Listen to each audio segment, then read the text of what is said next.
అమ్మ చెప్పండి, ఆల్రెడీ ఒక 15 రోజుల క్రితం మొత్తం ఇష్యూ అంతా సార్ట్ అయిపోయింది. టీ సిరీస్ వాళ్ళ దగ్గర నుంచి మీకు రావాల్సిన క్లారిఫికేషన్ లెటర్ అనేది పంపించేస్తారన్నారు. వాళ్ళు పంపించేస్తారని చెప్పి ఒక 2 రోజులు చూసాము. ఇంకా టైం పడుతుంది కదా, బ్యాంకింగ్ హాలిడేస్, ట్రావెల్ అన్నీ ఇబ్బంది అవుతుందని చెప్పేసి మేము ఊరు వెళ్తున్నాము. ఈలోపు మీకు ఇంకో ప్రొడ్యూసర్ ఉన్నాడు అది ఇది అని చెప్పేసి ఆ విషయం మాట్లాడుకుని వస్తాం మేము అని చెప్పేసి మీరు వెళ్ళారు. సో 15 రోజుల తర్వాత టీ సిరీస్ వాళ్ళ దగ్గర నుంచి ఏం కన్ఫర్మేషన్ వచ్చింది అండ్ మీకు ఆ ప్రొడ్యూసర్కి మధ్య ఏం జరిగింది? ఆ ఇష్యూ సార్ట్ అయిపోయినాయా? ఇప్పుడు టీ సిరీస్ వాళ్ళు మళ్ళీ ఏమన్నారు? మాకు ఆ పొడ్డేసరు ఇక్కడ చేసుకొని 15 రోజుల నాడు చేసుకొని మా ఊరు పోయిన ఇదేంది మేము పొడ్డేసరం అయితే అక్కడ పొడ్డేసరు అన్నాడు అని చెప్పి పోయినాము.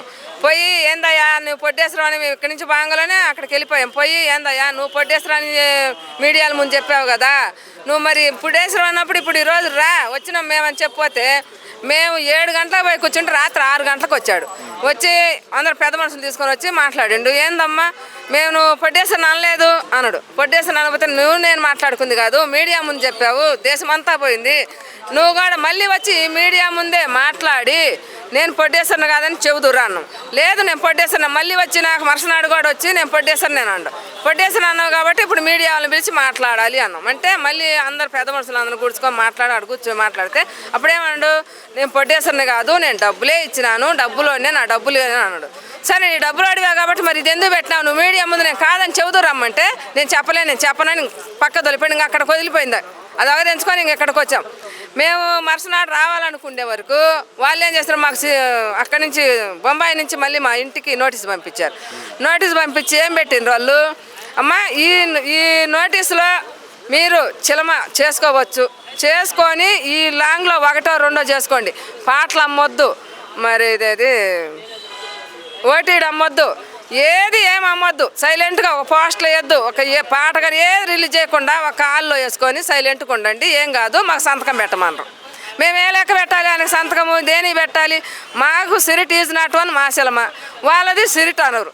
ఆ సిరిట్కి మేము మా తల వాళ్ళు పెట్టుకున్నారు కాబట్టి మేమెందుకు పెట్టాలి? మేము పెట్టాలి వాళ్ళ మీద కేసు, మాకెందుకులే, మేము చిన్నోళ్ళు వాళ్ళు పెద్దోళ్ళు వాళ్ళ మీద పెడితే బాగుందిలేని మేము సైలెంట్గా మా దారిని మేము బాతుంటే వాళ్ళు మమ్మల్ని గెలుక్కొని ఏం చెప్పారు, మీరు ఒక కాల్లోనే వేసుకో, మేము ఒక కాల్లో కాదు, నువ్వు పంపించినావు కాబట్టి నాకు న్యాయం ఎక్కడ జరగలేదు కాబట్టి మేము ఈరోజు ప్రతి ఒక్కరికి ఒక లాయర్ని పెట్టుకున్నాం. ఆ లాయర్ పేరు కూడా నాకు తెలీదు. ఆ లాయర్ని పెట్టుకొని నోటీసులు మొత్తం రాసినాం. ఎవరికి వంగా గారికి ఒకటి, అక్కడ శ్రీశైరేష్ గారికి ఒకటి, ప్రభాస్ గారికి ఒకటి. ఏది మేము తగులాడటానికి కాదు, వాదనాడడానికి కాదు, ఇంకా తెలియలేదని వాళ్ళు, ఇంకా మాకు తెలియలేదు, వాళ్ళు ఇంకా తెలియకుండా మరి ఎక్కడ వాళ్ళు ఇంకా తెలియకుండా ఎక్కడ నిద్రపోతారయ్యా?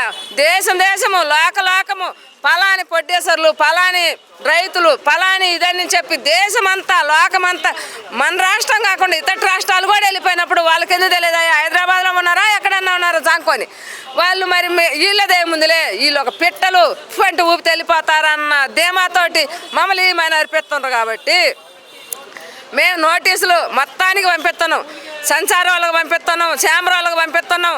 ఎవరైనా ఈ సిరిట్ అనే దాని మీద టైటిల్ ఇచ్చినా, సంచార్ ఇచ్చినా మొత్తం మీద కఠినమైన చర్య తీసుకుంటామని చెప్పి మరీ కూడా చెబుతా ఉన్నాం. మేము మాకు ఎవరు మా సినిమా రిలీజ్ అయిన దాకా, సిరిట్ is not one cinema release అయిన దాకా, వాళ్ళ సినిమా ఎక్కడైనా రిలీజ్ అయినా అదే ఇంకా కూడా వాళ్ళది షూటింగ్ జరుగుతూనే ఉంది. వాళ్ళ షూటింగ్ జరుగుతున్నా కూడా మేము ఆపేస్తాం. మేమంటే మాకు ఇక్కడ ఎవరు పెద్దలు లేరు. మేము కోర్టు ద్వారాగానే, లాయర్ ద్వారాగా, కోర్టు ద్వారాగా మేము నోటీసులు పంపించి మేము వాళ్ళ సినిమా ఆపేస్తాం కూడా. భయం లేదు, భయం అయిపోయింది. 3 నెలల నుంచి భయపడతా ఉన్నాం. వాళ్ళు ఏం చేస్తారు? ఇంకేం భయం లేదు. చచ్చినా బతికినా ఒకటే పేరు వస్తుంది నాకు, చచ్చినా బతికినా. ఆడగూతుర్ని ఒక యాదవల రైతు కుటుంబంలో చేసుకొని ఇంత కష్టపడి ఇంత దూరం వచ్చినప్పుడు నా ఆశలన్నీ కూడా అడివాసులు అయిపోయినాయి. నేను ఈరోజు దేనికైనా ఇబ్బంది లేదు, చచ్చినా బతికినా నా సినిమా రిలీజ్ అయిన దాకా వాళ్ళకి నోటీసులు పంపిస్తూనే ఉంటా. వాళ్ళు మాకు ఎన్ని పంపిస్తారో మేము కూడా రిప్లై పంపిస్తూనే ఉంటాం. ఎన్నైనా ఏమీ భయపడం, భయం అనే మాట్లేదు. మీడియా వాళ్ళందరికి కూడా చెప్పుకుంటాం. నాకు ఆ రోజు కోర్టుకు పోయిన రోజు అక్కడ నాకు మీడియా వాళ్ళందరే వచ్చి నాకు సాయం, వీళ్ళే నాకు సాయం చేశారు కాబట్టి ఈరోజు కూడా నాకు ఎవరైనా వెనక మీడియా వాళ్ళే ఉండాలి, నాకు మీడియా వాళ్ళే సాయం చేయాలి. నేను ఎవరికే కోర్టుకు ఏ లాయర్కు నోటీసు పంపించినా నాకు మీడియా వాళ్ళే కావాలని మరీ కోరుకుంటా ఉన్నా నేను. Thank you.